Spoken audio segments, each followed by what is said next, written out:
Please rise for the Pledge of Allegiance.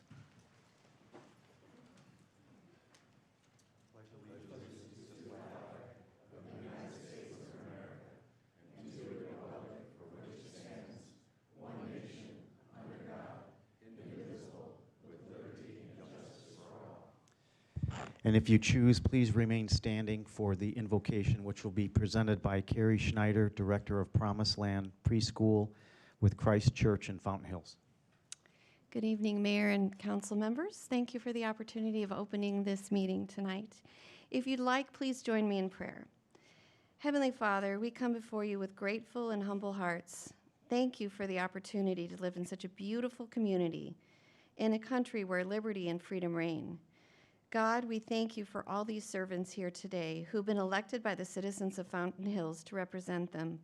Lord, give them wisdom and discernment to lead them with integrity and make decisions that will honor you and make our beautiful town prosper. In Jesus' name we pray. Amen. Thank you.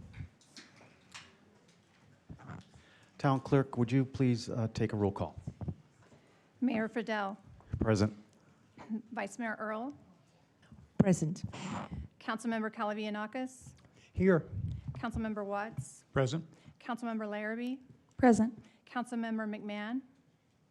Councilmember Skillicorn. Here. We have a quorum. Thank you. We'll move right into the report by our town manager. Thank you, Mayor. Good evening, Mayor and Council, and to all of our audience out there. I have a couple of updates. I want to share a few things as we head into our busy spring season. First, happy St. Patrick's Day. I hope you guys came out and joined us for our greening of the fountain today. And thank you to everyone who came out to Irish Fest this past Saturday, despite the warm temperatures. It was a great event, and we appreciate the strong community turnout. This week, our third Thursday concert series continues at Centennial Pavilion on Thursday from 6 to 7:30 p.m. That's after sunset, so it should be a little cooler out there. Nice way to spend the evening. We'll be featuring a band called Zenora, and they have a blues and rock performance going. So it's been a great event series out there, and we hope to see you there. A couple of quick park and other updates. Our 250th anniversary sign is expected to be delivered and installed in Fountain Park next week. That'll be down in the main lawn area. That is designed to be a photograph-worthy, Instagrammable spotlight on our 250th and another way to help celebrate the year-long anniversary. Additionally, this Sunday morning from 5 to noon, roads around the fountain will be closed for the Mountain to Fountain Run, so we encourage residents to plan ahead there as well. Looking ahead to Saturday, March 28th, that's not this Saturday, but it's the following Saturday, we have a full day of activities planned. The morning begins at Desert Vista Park. Please note it's at Desert Vista. This is a big change. From 9 to 11 with our annual extravaganza Easter egg hunt. This year we're going to be combining that with our Touch a Truck event. The egg hunt will include more than 15,000 eggs, and they will be split into 2 sessions. We'll have our little hunters, so ages 5 and under, at 9:45, bless you, and ages 6 and older at 10:15. If you were planning to be there, be on time. If you have never seen that egg hunt before, the eggs are gone in probably less than 2 minutes. It is madness, and it's a lot of fun, but don't be late, because there won't be any left. Families will also enjoy bounce houses, crafts, and again, the return of the Touch a Truck, where kids can explore a variety of vehicles and meet the professionals who use them. Later that day is the Dark Sky Festival, which will take place at the community center and within the community, the Centennial Pavilion from 4 to 9 p.m., offering educational activities and a chance to celebrate our night skies. We encourage everyone to come out and enjoy these events. Check online for more details, and we want to remind everybody that Fountain Hills is a great place to be this spring. Mayor, that's my updates for you. Thank you. We have a lot going on. We always do. Okay, now we will move on to proclamations, awards, and recognitions. So we're going to start with the Veteran of the Month. And it's my distinct honor and privilege to recognize David Pappas as our Veteran of the Month. David has shared that he accepts this recognition not just for himself, but on behalf of every man and woman who has worn the uniform of the United States of America and those who took the oath to defend our nation in times of peace and war and who made sacrifices up to and including their lives. David entered the United States Army Reserve Infantry in 1963 at just 19 years old, serving until 1969 and achieving the rank of Sergeant E5. He completed basic and advanced infantry training at Fort Dix in New Jersey, where he trained on anti-tank weapons and earned the distinction of expert shooter. He later returned annually to serve as firing range instructor and to help train new recruits. His service continued long after his military commitment ended. Nearly 30 years ago, the American Legion Post 58 operated out of a small rented space here in Fountain Hills. Through the efforts of David Pappas and others, the post purchased the land and built the masonry shell of what is now Post 58, the Post 58 building. A second lot was later acquired, which today serves as the patio space enjoyed by our veterans. David has been a member of Post 58 for 30 years, serving 2 years as second vice commander and 9 years as member at large. David, your service to our country and your continued dedication to our veterans and our community represent the very best of Fountain Hills. On behalf of the town of Fountain Hills, it's my privilege to recognize you as our Veteran of the Month. Thank you so much for your service. Come on up, will you please, David?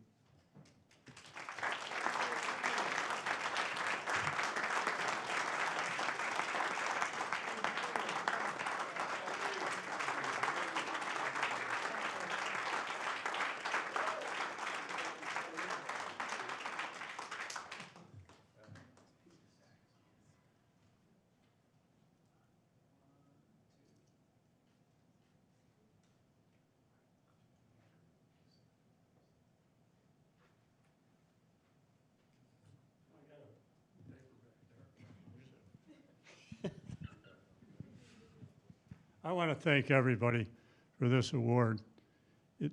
It's really not for me. I've got a few things I can say off to the side here, can I? Sure. This award's not for me. This award's not for me.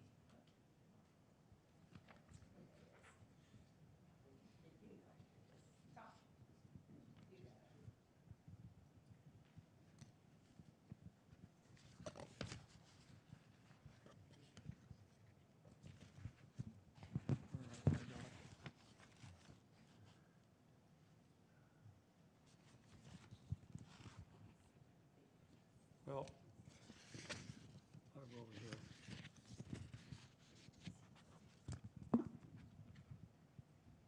Well, anyway, I want to thank everybody for this because I hadn't planned them reading this. And I had it all, and I worked and worked and worked on it until I couldn't work anymore on it. And I get hoarse and everything else like that. But I'm so proud of this, and I want to make it clear, this award is not for me. It is for every soldier who has ever put on a uniform of the United States of America, and God bless them all. Some of them paid the ultimate price, and it's sad, but God has taken care of them because they gave up their life for our country. Thank you.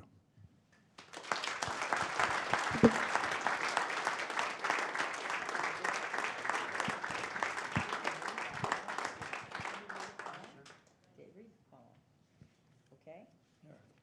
Read the poem. Sorry, this is. Because he had, okay. It is the soldier. This is a poem that was given to me about 5 years ago. It is the soldier, not the minister, who has given us freedom of religion. It is the soldier, not the reporter, who has given us freedom of the press. It is the soldier, not the poet, who has given us freedom of speech. It is the soldier, not the campus organizer, who has given us freedom to protest. It is the soldier, not the lawyer, who has given us a right to a fair trial. It is the soldier, not the politician, who has given us the right to vote.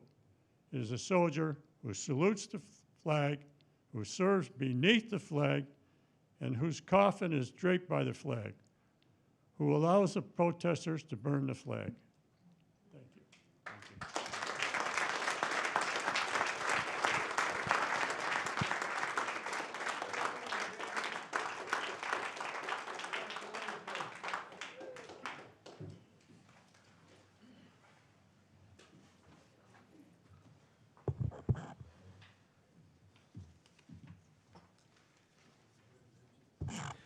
And now we'll move on with the Mayor's Business Spotlight.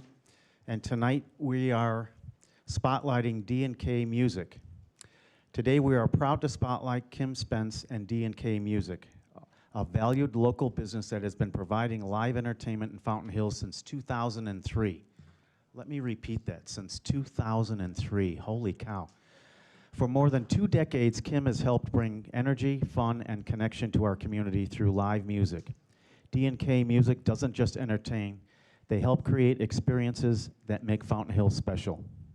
As a local business, Kim and Deb and D&K Music support our restaurants, events, and gathering places by providing entertainment that brings residents and visitors together. They really do that. They do a great job of bringing people together. Their work helps strengthen our local businesses and continues to and contributes to the vibrant atmosphere in our community. Businesses like D&K Music play an important role in supporting our local economy and enhancing the quality of our life for our residents. On behalf of the town, I would like to thank Kim and Deb for their continued investment in Fountain Hills and for sharing her talents with our community for over 20 years. We encourage everyone to support D&K Music and our local businesses. Thank you, Kim and Deb, for helping make Fountain Hills such a wonderful place to live, work, enjoy, and entertain. Would you come on up?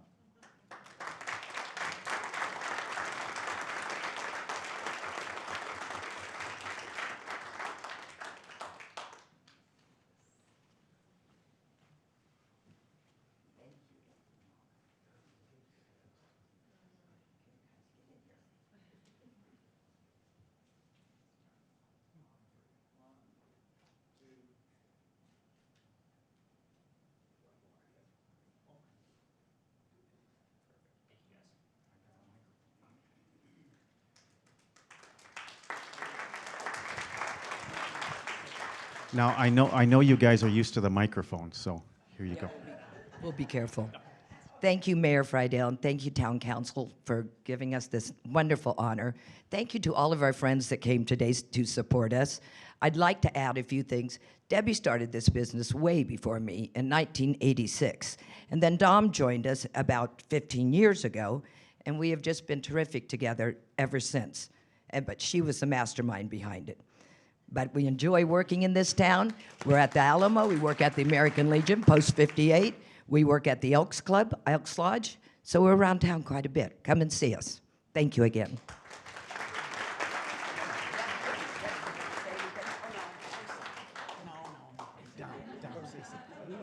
Come on, Dom. How about a song? How about a quick song?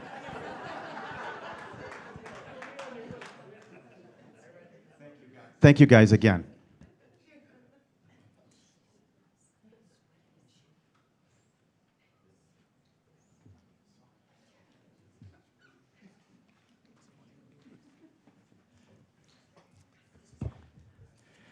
Okay, so now we have a presentation. Rachel? Mayor, tonight's presentation is regarding short-term rentals, STRs. STRs have been a topic of a lot of debate and conversation throughout the state. As you guys know, Arizona law prevents us from prohibiting them. We cannot prohibit them, and we have very few regulations we can apply, but those that we can include a permitting process. And Paul and his team have really taken that to heart and have made some significant strides in that process, so he's going to share an update about that. All right, Mayor and Vice Mayor and Council, thank you for the opportunity tonight. Like Rachel mentioned, I'm just going to do a very, hopefully brief presentation on short-term rental compliance efforts the town has made over the past couple years. So regulatory requirements, like Rachel mentioned, the town may not prohibit short-term rentals in town, but we may have a permitting process. So we do. We charge the maximum, which is $250 annually, and there are some neighbor notification requirements.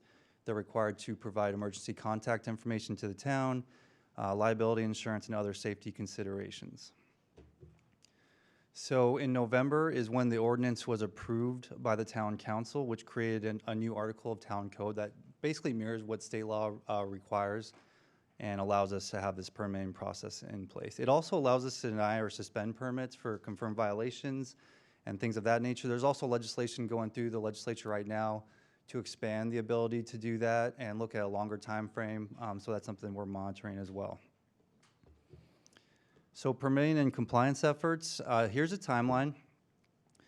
In January, right after the ordinance was approved, we implemented a manual process to accept applications. It's an online electronic form, and we collected those applications, and we ended with about 105 active permits by December of 2024 when we implemented a new software. It's called Rentalscape through Decker Technologies, and it's a permitting and compliance platform. So short-term rental owners can go to our website and apply. It takes them to the electronic form that feeds into the system. They provide us information, pay the annual fee, and upload these 3 documents on your screen. And it's actually an AI software that scrapes and analyzes short-term rental listings like Airbnb and VRBO and identifies unpermitted short-term rentals in our town and notifies us. And it also sends out warning letters to short-term rental operators that are unpermitted. So it's really small, but that is an example of what a warning letter looks like. It's just notifying them what they're required to do. They should be following town code and register with the town, register with the county, and things of that nature. So these are very automated. Staff are not involved. The letters are sent out by the vendor, and it has helped us ramp up compliance. A lot more of the unpermitted short-term rentals have actually registered with the town since then. So as you can see, we, as of last week, we had about 210 active short-term rentals in town. 165 were permitted as of last week, a 57% increase since we implemented the new system last year.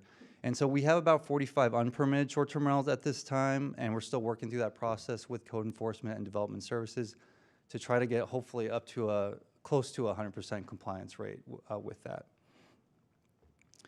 The system also has some other benefits. It shows you confirmed listings, confirmed bookings, and it also cross-references to reviews that renters leave on each listing. So it kind of confirms and provides additional evidence to staff that yes, the operator is running a short-term rental. It's not permitted through the town. Not only that, it gives us some financial information we can cross-reference to tax records and things like that. That's very helpful to the town. So I just wanted to highlight those as well. And we also have a complaints portal, and I know some residents are familiar with it. It's also on our website under finance, real property rentals. There's a link to the complaints portal where if you're having issues with a short-term rental in your neighborhood or nearby, if there's a lot of noise, breaking town code and things like that, residents may submit a complaint, and our code enforcement staff, they'll look into it and we'll work with code enforcement. And so again, we have the ability to revoke and suspend permits under certain circumstances, and that gives us the ability to track them better and work with code enforcement on that. So with that, that was my update. We are continuing these efforts. We're working through the system to try to get better compliance. Code enforcement is imposing certain civil citations as necessary. We've been working through that process, as well as the complaints process. And so with the new legislation, we'll look at that when that is approved by the legislature. It looks like it will most likely be approved, and we'll make updates as necessary. So with that, I'd be happy to answer any questions.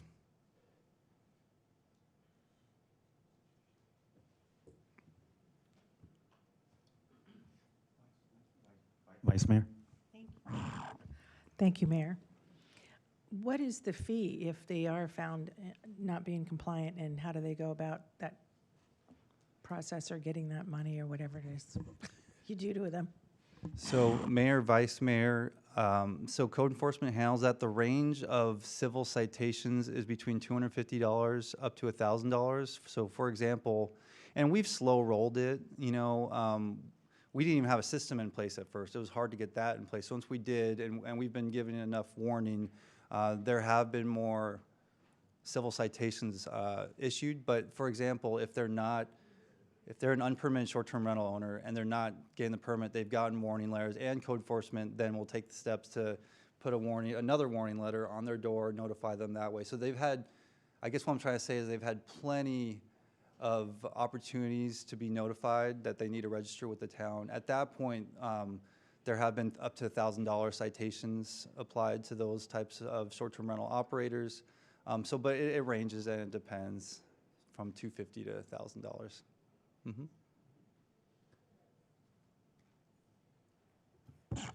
I think that's it. Thank you. All right, great, thank you. We'll move on to the consent agenda. Can I get a motion? Motion to approve consent agenda? Second. We have a motion and a second. Town clerk, roll call, please. Councilmember Skillicorn, Yes. Councilmember Calavianakis, Aye. Councilmember Watts, Yes. Councilmember Larrabee, Aye. Vice Mayor Earl, Aye. Mayor Friedel. Aye. Motion passes 6-0. Thank you. We'll move on to our regular agenda. And I'm going to open a public hearing for this with consideration possible action relating to a special use permit to allow light assembly and storage in the C3 zoning district. Rachel? Mayor, I think you summed it up. We're going to be talking about a new business that is located over off of Colony, and John is going to walk us through that. Mayor, Council, good evening. Happy St. Patrick's Day. This hopefully will go fairly quickly, but as mentioned, we're looking at a property over on Colony, just a little bit east of Saguaro, highlighted there in the blue.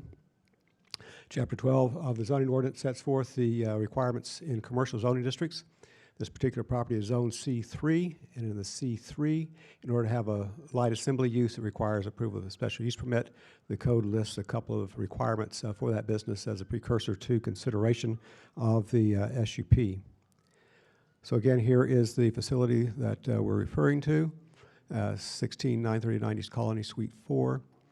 One of the requirements is that the assembly use occupies less than 50% of the floor area. And you can see here the back portion of the shop that's used for the assembly, that's less than 50%, and that they have no hazardous materials, and that is true for this particular business. What they do is they have the pieces, the frames, and the glass, and they assemble the windows based on the customer's orders. Here are some pictures they provided of the interior of their space. You can see it's a clean workspace, and what they have is no heavy machinery or manufacturing type activities, just the assembly. As part of a special use permit, they're required to do a citizen participation process. They did contact the adjacent businesses and property owners, and they got no concerns expressed by any of those folks, and staff has not received any calls or questions from any of the public that was notified either by their citizen participation plan or the public notices that were sent. Section 2.02 F1D sets forth the criteria for consideration and approval of SUPs, and basically, is it causing any negative impacts on the surrounding properties, neighborhood, or the community? And staff is not able to identify any negative impacts from this use. This use actually got moved in and started sometime last year, August, September timeframe. They applied for the business license. That's when we learned they were there and recognized the need for this process. So they've been operating now for several months. And again, we have not noted any concerns, and none of the adjacent businesses have expressed any concerns. So with that, Planning and Zoning Commission held their hearing on this on February the 9th. They found no issues, and P&Z Commission staff do recommend approval. Any questions?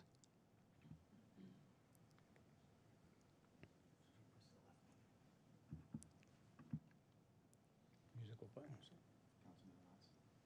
You gotta push your button. Hey, John. You said no hazardous materials, so no adhesives, no solvents of any kind go into the production process? Mayor, council member, not that they have reported anyway. I think it is just the assembly. Is there any fire protection in the facility? Is that required by code or not for this particular application? So, Mayor, council member, certainly the code requires fire sprinklers in most buildings. Some older ones don't have it. I'm not familiar with this building. If it has the fire sprinklers, the building official did not bring up any concerns in his review. I was just looking at some of the photos, and none of the photos showed it on the ceiling, so I was just curious if it was required, and I assume that's a fire department issue. It usually comes in if they're actually expanding, remodeling to a significant degree. Here, this is all just any tenant improvement, so there's nothing currently that would have triggered that requirement. Thank you. Are there any comment cards, Town Clerk? No, there are not. No, okay. Then I'm going to close the public hearing. Oh, okay. I'm going to close the public hearing, and then I'll request a motion, if somebody'd like to do that. Motion to approve is drafted. Second. We have a motion and a second. Can we get a roll call, please? Councilmember Skillicorn, Yes. Councilmember Larrabee. Aye. Councilmember Calavianakis. Aye. Councilmember Watts. Yep. Vice Mayor Earl. Aye. Mayor Friedel. Aye. Motion passes 6-0. Thank you. We'll move on to agenda item B, which is consideration and possible action regarding ordinance 2609, amending the Town Code, Chapter 8, Business Regulations by adding a new Article 8-8, Community Residences. Rachel? Mayor and Council, I'm going to turn this one over to John as well, and I believe Jen may have a few insights as well. This action tonight is at the request of Council. There's been several conversations about updating this chapter specifically as it relates to insurance requirements and inspections. With that, I'll let John introduce the item and go from there. Thank you. Mayor and Council, as mentioned, Council directed staff to look into this issue about a year ago, and we got started on the process. Then there's some action being taken at the state level that caused us to wait and see what they did, and so it's been a little bit of a wait, but we're back now responding to the request by Council that we look for the opportunity to insert into our community residence ordinance requirements for insurance and improve our inspection requirements. As we looked at the opportunities to do that, and as the town attorney reviewed the requirements under state statute, we determined that, well, I guess back up from there just a little bit. So currently the regulations are in the zoning ordinance, section 5.13.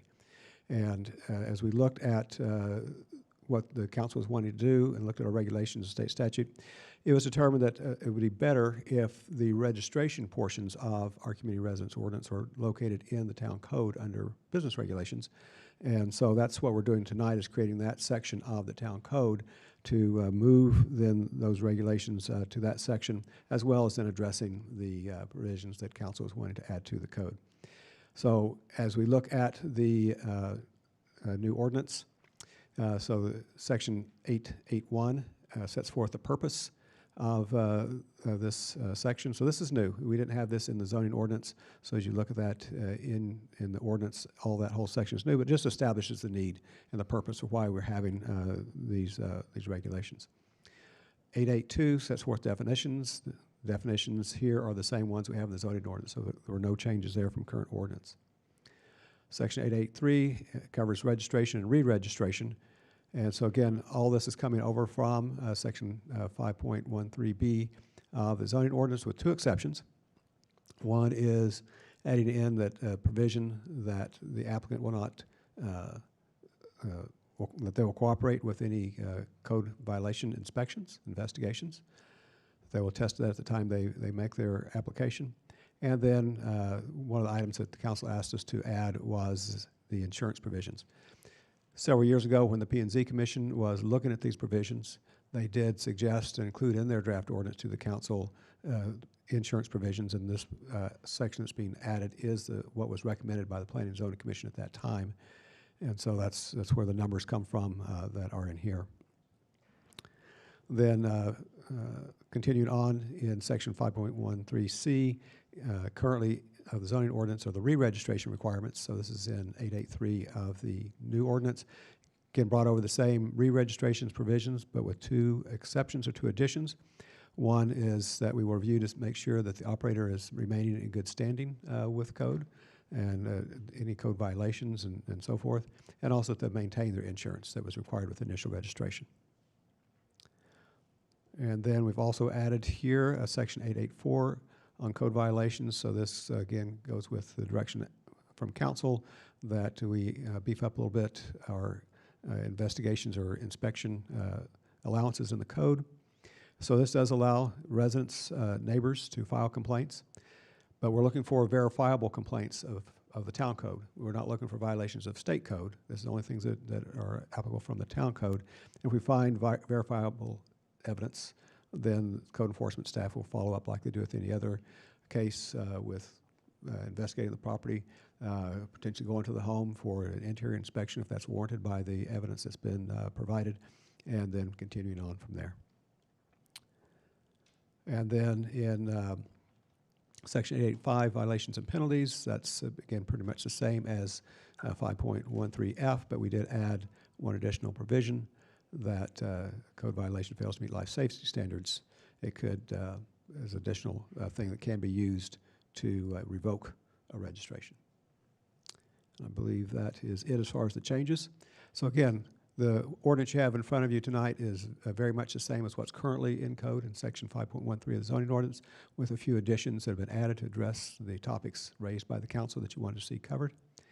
And P&Z will be considering at their meeting in April an amendment to 5.13 to take those things out of the zoning ordinance so that then we won't have those duplicate regulations.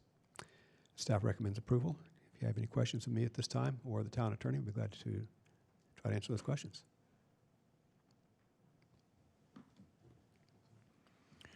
John, two questions. One, under the insurance paragraph, I didn't see a requirement for naming the town as additional insured. I'm not sure that that's applicable. Maybe that's a question for town attorney, to make sure that we have some protection as well as additional insured.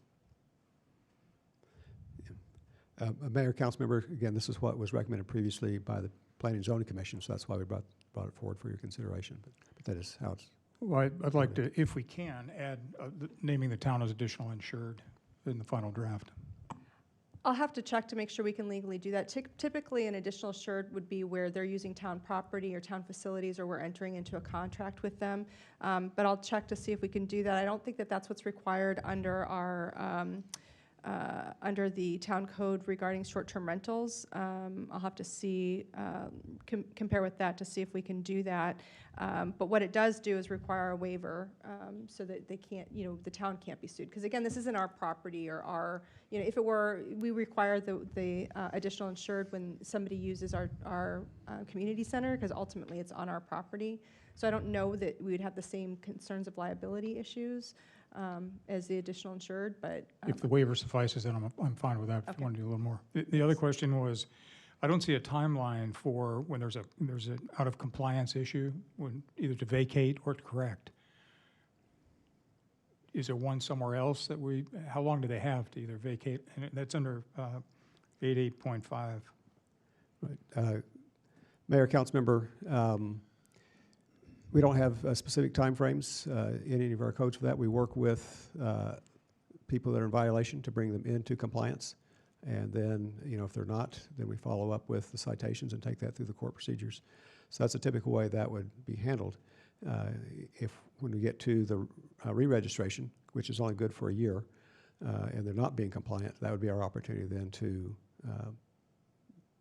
cause it not to be re-registered and lose their license. Okay, thanks. Thank you, Mr. Mayor. Yeah, just a couple of questions for you, John. I'm just curious, do we have any other businesses that we require insurance for in the town? Mayor, council member, I know the short-term rentals, we've talked about that a couple of times this evening, is one that does require that. Also, I believe the mobile food vendors also are required to provide proof of insurance, so two that I can think of. So that's by code? Yes. Okay, so some of the businesses we're requiring insurance and some we're not. Would that be a fair characterization? Yes. Okay. I have a little bit of a problem with the Equal Protection Clause of the Constitution because we're supposed to treat everybody fairly, and we're not supposed to be singling out any businesses for any additional scrutiny. I'm a little concerned with that. This is somewhat like a bill of attainder that the Constitution outlawed, picking people to write laws about. Excuse me one second, town attorney. Oh, I was just going to say, isn't this the question and answer section, not the discussion section? Yeah, Well, I'm asking him questions. this is discussion right now. I'm Oh. asking him questions. Oh. Okay. go Okay, ahead. thank you. So there's 2 sober living, 12 community residences. Generally, if we're going to rewrite an ordinance, we're going to be addressing a problem. That's why we'd go through the town staff, have a council meeting, planning and zoning. Well, what is the problem we are trying to cure by passing this ordinance tonight? What is the identifiable problem that we're trying to fix? What have they been doing wrong? Mayor, council member, I'm not aware of any violations that we've had over the last couple of years. There have been a few complaints we've received that we have worked to address, but this came from the council as a desire for the code amendment, so I'm not really the one to answer that question. Okay, so we're not really moving the ball forward. We're just recodifying what's already been codified. I get that. Under new 8.8.1 purpose, it says that this article is adopted to protect peace, health, safety. It also says that we are going to make sure that residences are operated and maintained in a manner that complies with state licensing regulations. That's in the packet, that's in the purpose. Shouldn't the state itself be making sure they're complying with Point of state order. licensing considerations? Point of order. Is this, are we still in the question stage, or are you just making I'm asking him statements a here? quick question that shouldn't. Well, it's not the quick, sta- because shouldn't it's the been st- 2.5 shouldn't- Shouldn't the minutes. state make sure it's complying with state licensing regulations and not the town? Because the state does have certified inspectors that have been trained on what they're doing here. And it seems like we're usurping the powers of the state. Mayor, do you want me to respond to the question? Pardon me? Do you want me to respond to the Sure. question? So, Mayor, Councilmember, part of the application provision is that they submit to us their state license. So that's the part where we do check that they have followed the state requirements. Beyond that, no, we don't go in to enforce the state legislation. the state Well, requirements that are I understand that in order for them to get a business license, they have to have federal, state, and local compliance. But again, this is saying that we're going to make them comply with state licensing requirements, almost like it's an affirmative duty, and I don't see how we have that jurisdiction. In terms of having a license in order to register here, yeah, that's what that means. Well, we might want to clean that language up then, because it's contradictory to the actual written language. And so I'm a little concerned about that. The $2 million and $4 million occurrence, was there an analysis or a history that we arrived at those two figures? They seem to be kind of pulled out of a hat. Or was there a method to arrive at those figures? Mayor, council member, again, back in the Planning and Zoning Commission a couple of years ago when this was discussed, one of our commissioners is in the insurance provision, insurance industry, and he, on his analysis, recommended those numbers. So an insurance agent did. Yes. Okay. There's also one other problem, and that is the Fair Housing Act, particularly regarding housing for individuals in recovery. Has Fair Housing Act considerations been given for this particular thing, making it more difficult for people that are seeking treatment for alcoholism or the elderly to have a group home to live in? Has there been any consideration of the Fair Housing Act? Mayor, council member, yes, as we looked at this, we feel like these provisions are within the allowances of both state and federal law for maintaining that compliance with fair housing. So you don't see that as a problem? No. My other concern is, how is the town going to prevent repeated or biased complaints from neighbors that will trigger unnecessary inspections? Because it seems to me that could be fraught with abuse. Just neighbors don't like neighbors, and they're going to be reporting. Of course, I realize that right now, you can report a neighbor for their garbage cans being overturned. You get those all the times. But this seems to lend itself to mischief. Is there anything that you are going to do to prevent this kind of mischief and reporting these facilities to try to make their life difficult? Mayor, council member, you're correct. We get a wide variety of complaints and occasions of neighbors picking on neighbors.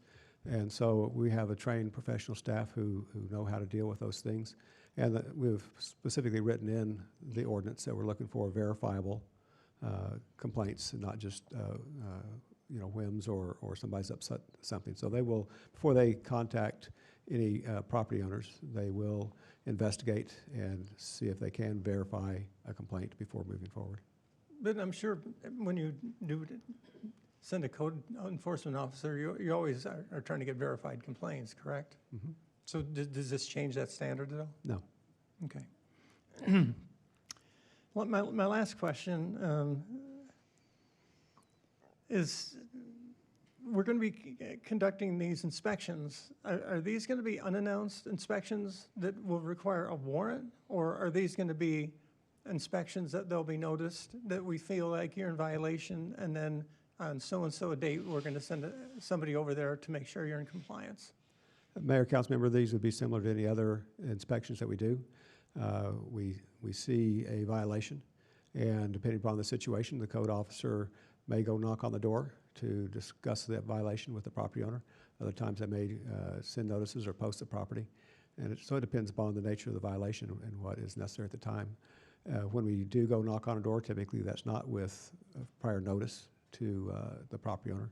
And so that may occur here, but it will be up to them. If they refuse to allow the code officer in, then we will have to just move from that point. We can't force our way in unless we were to get some kind of warrant. So, in other words, if somebody alleged that they're taking down a load-bearing wall and they showed up at the door, are you doing that? Oh, no, of course not. Would they have any recourse to enter the premises without a warrant to determine if there is a code violation in the premises? Mayor, council member, I don't believe so, but that might be one to turn to the attorney again to verify what would be allowed and required. So when they knock on the door, if the homeowner or the property owner or the business operator allows them to come in and inspect, they would be allowed to come in and inspect. Part of the requirement to maintain their license is that they cooperate with any investigation. So the point here is that if somebody comes and knocks on your door and there's a verifiable complaint, again, it can't just be some random. So I think going back to what you said before, sometimes our code officers go out to try to substantiate complaints that are just based off of mere allegations. This one requires substantiated allegations to begin with. So before the code officer is going to go out, there's going to need to be more than just a mere allegation. It has to be substantiated allegation. And then again, if they knock on the door, if the homeowner says, no, you cannot come in, then yes, they'd have to go get a judicial warrant. If they see a health and safety issue that it requires emergent circumstances, they have, as I'm sure they currently have, the option to call the police. If there's, if they look inside and there is like a fire hazard or something to such a great degree, but that they can see, just like a police officer, if they see an exigent circumstance. But generally speaking, a code officer is not a police officer, so a code officer wouldn't have that same authority to go in without a judicial warrant if the person were to say, you're not allowed to come in. Does that answer your question? And I think, that is my question, because again, I'm afraid that somebody could, on any one of our homes, could say, we suspect there's a code violation, and they knock on my door, and they say, we're going to enter your premises. I would say absolutely not, unless you get a warrant. And this almost seems almost like a criminal deal. We shouldn't want inspectors from the town to have the right to enter premises. And if we don't give them the entry, then we're going to pull their business license. That doesn't seem very, very right to me. But that's it. Thank you, John. Do we have any public comment cards? Yes, we do. The town received 5 online comment cards, all with a position of 4 and 2 wishing to speak. So the first one up is Larry Byers, followed by Crystal Kavanaugh.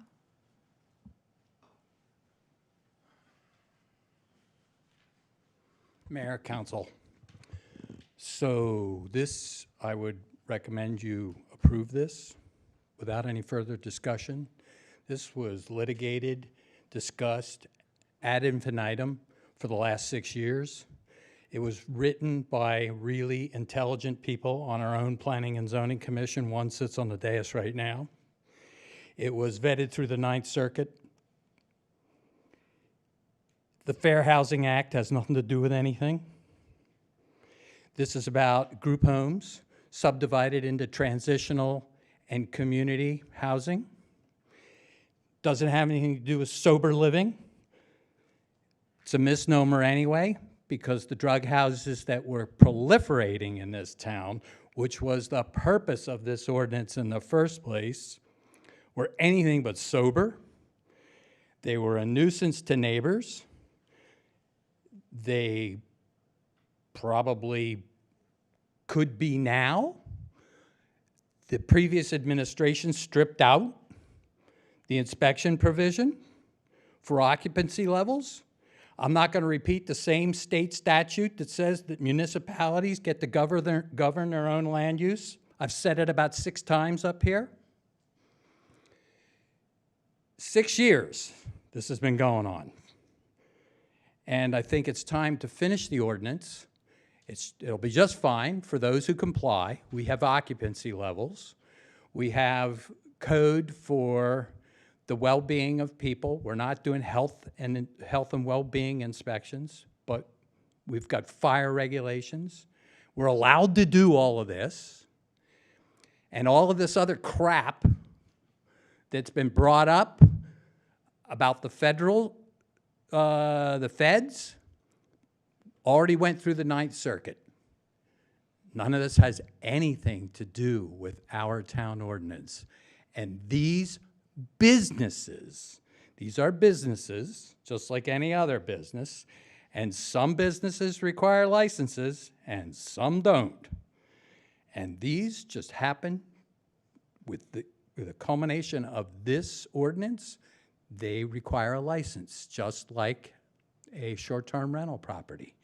So I would appreciate, after working on this with a bunch of other citizens for the last 6 years and the P&Z people, I would appreciate you finishing the job tonight and approving this. I thank you for your time. Thank you.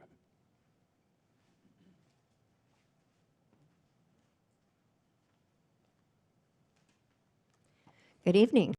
Kavanaugh, Fountain Hills resident. I am part of that dedicated group of citizens that have worked on this for many years. And we've had quite a journey over these years, all to protect the residents and their neighborhoods. That's all this is about.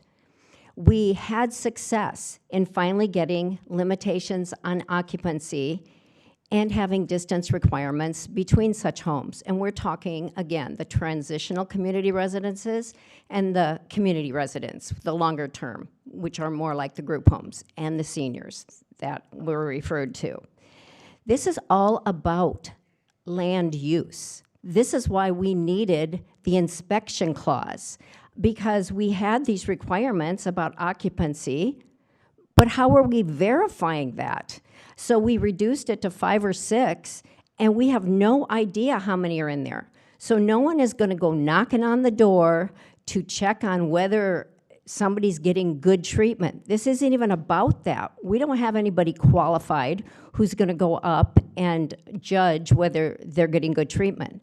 But when you're supposed to have 5 beds or 6 beds, yeah, they can verify that by going. Or if the neighbors report that they see van loads of 10 people showing up to a 5-person group home, yeah, they might complain. Or if people are yelling and hooting and hollering on their balconies and clearly under the influence of drugs at a home that they're supposed to be getting recovery in, yeah, that might warrant a call also. But this is all about protecting our neighborhoods. Once again, these are businesses sitting in neighborhoods, which is our biggest investment. So I appreciate that this has come back. I appreciate the majority council. I appreciate our new attorney, because our previous attorney gave us so many conflicting statements about how we couldn't do stuff, but never really helped us understand how we could do stuff. So that's why the citizens stayed on top of this, and we really appreciate you up on the dais. Thank you.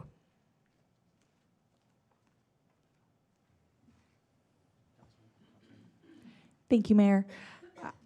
I agree. This horse has been beaten to death, so I'd like to just make a motion to approve. Second.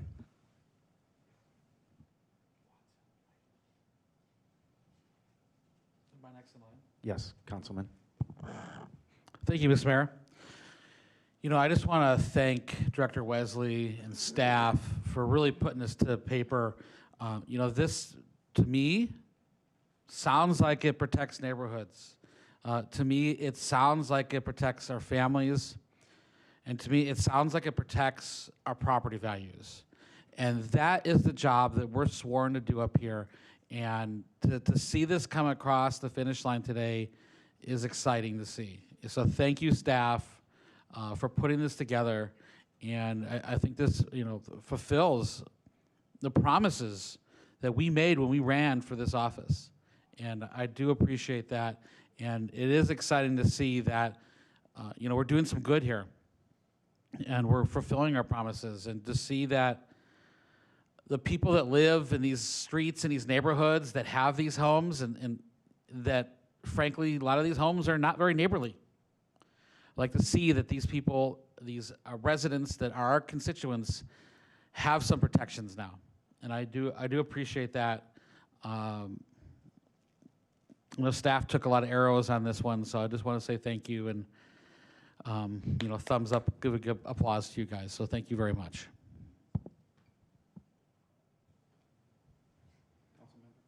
Thank you, Mr. Mayor, and I'll make it brief. I concur with the speakers. I think a lot of good work has been done regarding this issue. The distance between homes was a great thing that we got passed. I was for the occupancy limits, which we passed. I was for, but so there's been a lot of good work on this, which I do applaud, and everybody that contributed to the process, I commend you. I'm a little concerned about my questioning to Director Wesley, because this ordinance that we're passing tonight has serious concerns about fairness and legality. It singles out one-time housing, community residences, and imposes burdens that no other residential use is subject to, including excessive insurance requirements and intrusive inspections triggered by neighbor complaints. Many of these homes serve individuals protected under federal law, and policies like this risk violating the Fair Housing Act by effectively discouraging their operation. We should be very careful not to adopt regulations that invite discriminatory behavior, unequal treatment, or costly litigation for the town. Thank you.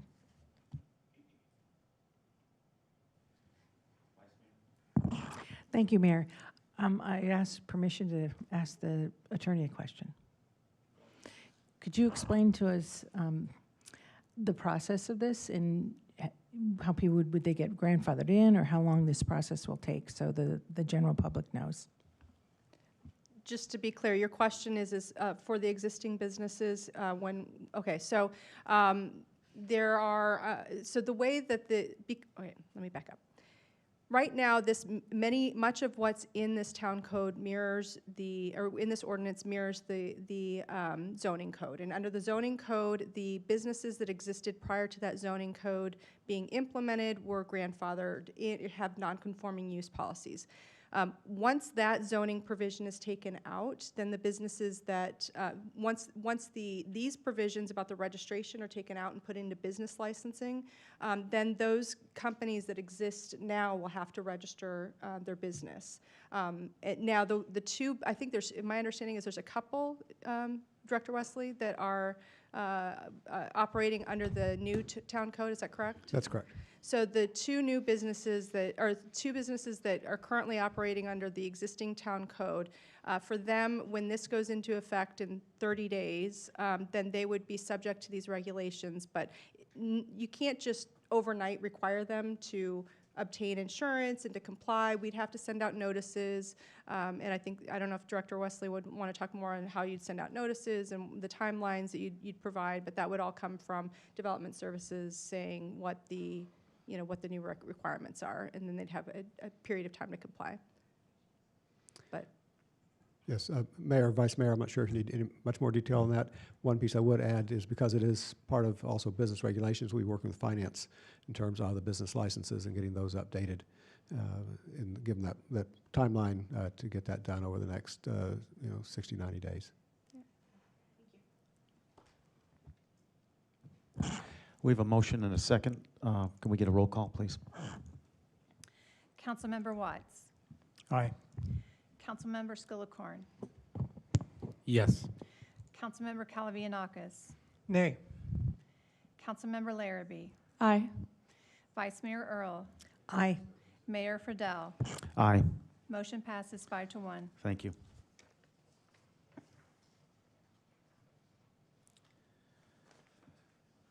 Okay, moving on to item C, possible action related to any of the Arizona Cities and Towns Weekly Legislative Bulletin. Does anybody have anything they want to discuss on that?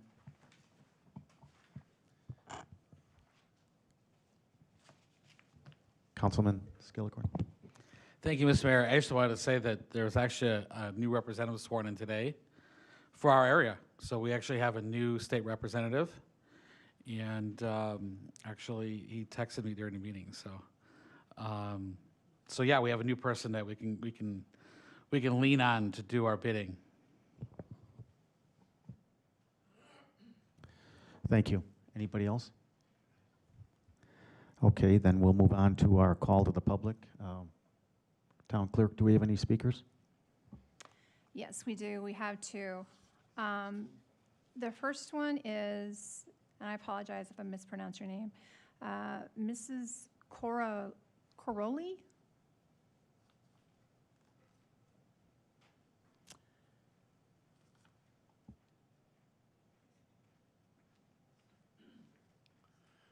Hi, I'm Urim Korole. Thanks for your time. I'm a Fountainese resident from 2010. So I raised my kids here. I wanted to raise my grandkids. So everything wrong in this town is so painful to me. The main reason I'm here has been extremely stressful, really extremely stressful. Every single minute, daytime, nighttime, weekdays, weekend, above the Fountainese fly private jets and helicopters. So we had no this problem before. This has been last couple months.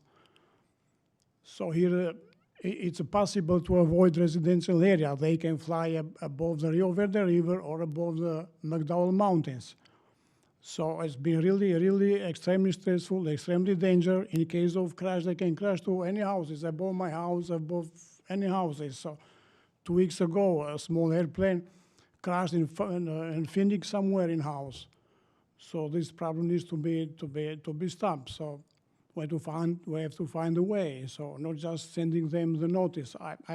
I'm sure most of them, they come from the Mesa City's airport. So we have to find a way to stop them. A group of us maybe to go to meet the management or to explain. So it's been really, really stressful and really dangerous. So I have a degree in biology. I know the most stressful thing is the noises, high noises. So many other reasons.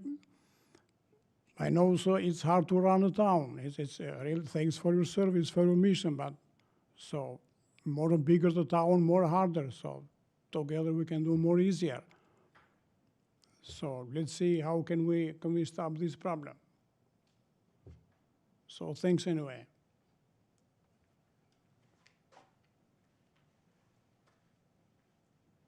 Next up, we have Susan DeGennaro.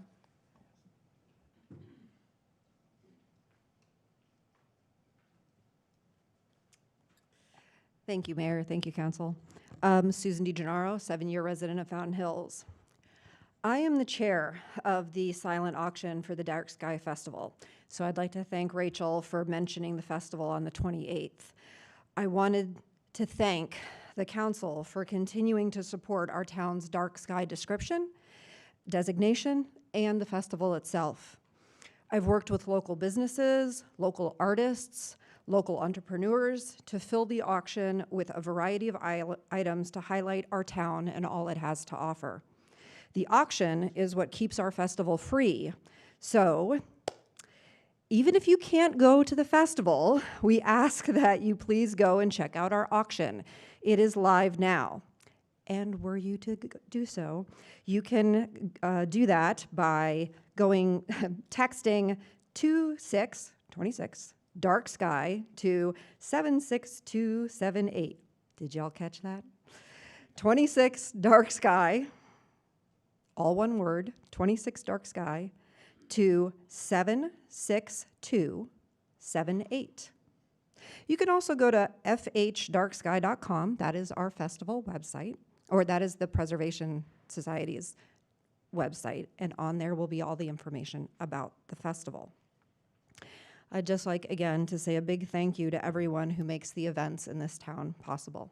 Thank you. Hope to see you all on the 28th.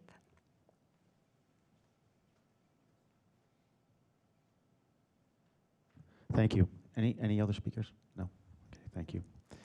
Now we'll move on to council discussion and direction to the town manager. Does anybody have anything? Rachel, in the call to the public, the gentleman was talking about planes and helicopters over the fountain and that. Do you want to we talked about that last week, and there's been a lot of activity over the fountain because they're shooting videos and stuff. Do you want to expand on that a little bit? Well, I think if I understood the speaker correctly, it's the noise of the helicopters and the frequency of what's going on over residential areas. And it is my understanding, and he's correct, that a lot of that originates out of Mesa Field, that there are a number of flight schools. It used to be 2 or 3 flight schools. It has now, it has grown to be 6 or 7 flight schools, so that increases the number of flights. We have been in touch with the flight school. We have been in touch with the city of Mesa requesting some considerations, and unfortunately their cooperation was limited and stated that simply that they have the right to operate in that airspace. So unfortunately, we do not have a lot of leverage in that space and in how to do that, but perhaps it would be worth having further conversation either with this body or perhaps with the attorney to see if there's more leverage or more ways we can explore ideas there and how we can hopefully curb that, because it's not the first time we've heard that complaint. And I know you and I met with a lady, and we actually worked on that about a year and a half ago. Councilman Watts? So the correct agency to talk to, though, is the Flight Safety Standard Office out of Scottsdale. Correct. We've gone through that path as well. Okay, and the FAA has governance, and that's the problem because the flight paths are all dictated by the FAA. Yes. So the flight schools, they use that as a landmark. And it's unfortunate because they do send their student pilots out. They have to be at specific altitudes, but that is a known flight path, and there's a practice area just north of here, just north of the McDowell's, just to northeast. Yes. So you're not going to get them to change it, but I would make noise with what's called the FSDO, and they may be able to influence the FAA. And I can hear our town attorney next to me reminding us this is not an agendized item, so if we want to have more conversation or direction on this, perhaps we would like to see this on a future agenda. Speaking of that, we'll move on to future agenda items. Anybody have anything for the future? Okay, thank you. Can I get a motion to adjourn? Second? Motion a second, all in favor? Aye. Thank you.